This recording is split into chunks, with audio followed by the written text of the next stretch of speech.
Hey guys, welcome back. Today we're taking a look at the Browning High Power, also known as the P35. The Browning High Power is probably one of the most important handguns of the 20th century, and it's also one of the last handguns designed by John Browning before his passing in 1926. Let's take a look at this classic handgun.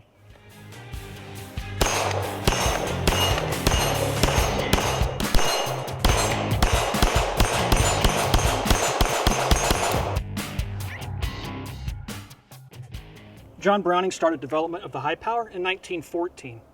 He took what he learned with the 1911 and rolled that over into the high power, but made refinements. He improved his basic locking mechanism, for example. The handgun is chambered in 9mm and fires from a 13-round magazine. This is why it's called a high power. In 1914, 13 rounds of 9mm was considered a lot of ammunition, and it was a first. John Browning applied for a patent on this handgun in 1923, and then he died in 1926. The handgun's patent was approved in 1929, and by 1935 it was really starting to catch on. It was adopted by over 50 nations globally, making it one of the most adopted handguns in the history of handguns. The handgun is very simple to field strip. First of all, you just drop the magazine out of the gun by depressing the magazine release. Press that, and the magazine will drop out. You'll notice it's not a drop-free magazine. It is a steel magazine, and it holds 13 rounds, as I already mentioned. The handgun can then be stripped by drawing the slide to the rear after you check to make sure that the weapon's empty. You can push up on the slide stop with your thumb to lock the slide to the rear, and you can see inside the ejection port. The field strip, you push it all the way back and use the thumb safety and engage that recess, that notch on the thumb safety.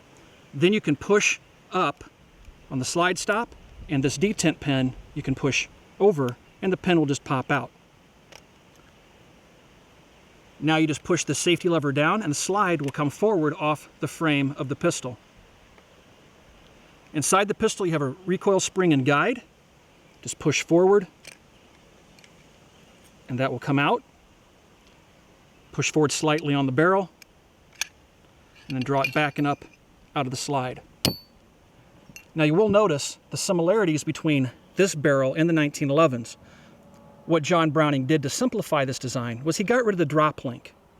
It's just a simple camming motion now. It's more rugged. The drop link is considered one of the weak points of the 1911 design. It's more rugged and more simple. To reassemble the pistol, you just reverse the order. Drop the barrel into the slide. Take your recoil spring and guide. Stick it in like so. Put the slide back on the frame. Draw it to the rear, lock the slide to the rear.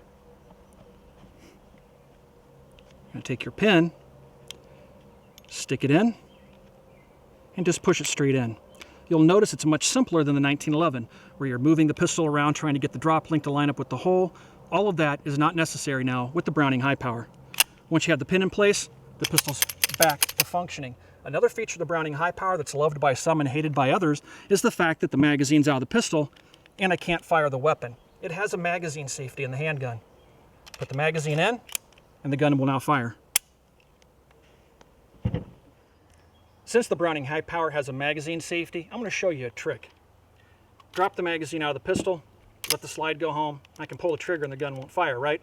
But if you need to get your hammer down for some reason, you can stick your finger, if you have long fingers, up in the magazine well and push on the magazine safety, and it will allow you to drop the hammer. Let me show you what that looks like inside of the gun. The magazine safety is right there. You can see when the magazine goes up in the well, how it hits that safety and moves that trigger bar back. To engage it, all you have to do is stick your finger up in the magazine well and you can push it with your index finger. But if you have short, stumpy, fat fingers, it's not going to work. The Browning High Power is an all-steel handgun. The slide and the frame are steel. The handgun weighs 2.1 pounds and it has a 4.7-inch length barrel. This handgun is painted black. The military high powers will either be painted black or they'll have a blued finish. The reason I bought this handgun used, and it is a surplus handgun, it's an old European police handgun that was imported by TGI recently. The reason I purchased it used was because I plan on restoring this handgun. I'm going to have it Cerakoted. I haven't figured out which color yet, but I do want to have it refinished. And then I'll do another video and keep you guys updated on the progress of the restoration of this handgun.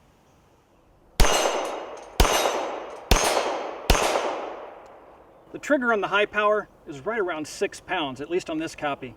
It's not gritty. It has a short take up and a very sharp release, just a little bit heavy, but it works well.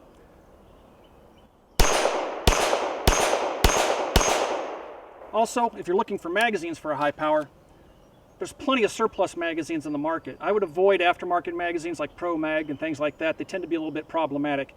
Steel, military surplus magazines are available everywhere, and they're fairly reasonably priced as well. Some final thoughts on the Browning High Power or the P35. The Browning High Power definitely is one of the most influential handguns of the 20th century. It's arguably one of John Browning's greatest achievements in handgun designs. And let me tell you why I'm kind of inclined to believe that it probably is one of his best designs. The 1911, without doubt, is one of John Browning's greatest achievements as well. However, the 1911 is only really popular here in the United States. The Browning High Power is popular globally. It was adopted by over 50 nations. The United States was the only country to adopt the 1911. It's a refined 1911. It has many of the same features as that 1911 handgun, although it's much more ergonomic, it's smaller, it holds more ammunition, and fires the 9mm cartridge. I'm going to have this handgun Cerakoted and refinished, and I'll keep you guys updated on the progress of that little project. I'm really looking forward to getting this old beauty cleaned up. If you guys have any questions about the Browning High Power, you can ask those questions on our Facebook page. You can find us on Facebook at www.facebook.com/military arms. Thanks for watching, everybody. Thanks for those subs. We'll talk to you guys soon.